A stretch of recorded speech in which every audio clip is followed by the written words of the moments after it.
Public Service Commission's Winter Ready DC Weatherization Kit can help keep more money in your pocket by keeping cold air out with the Window Insulation Shrink Kit. Installation is easy when you follow these important steps. First, measure your door or window and cut the roll to match the length needed. Second, press the adhesive strip to the door or window frame and remove the paper backing.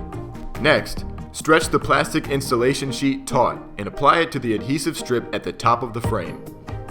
Then, apply the sheet to one of the strips on the side of the frame. Gently pull the sheet taut to make sure it's smooth and flat before sticking it to the opposite frame surface. Once the insulation sheet has been applied on all four sides, gently blow hot air over the entire sheet with a hairdryer to shrink the plastic tightly across the door or window surface.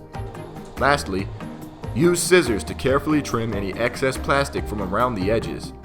The benefits of installing the Window Insulation Shrink Kit are clear, so register today for your kit at the Winter Ready DC website, www.dcpsc.org/winterreadydc. Brought to you by the Public Service Commission of the District of Columbia.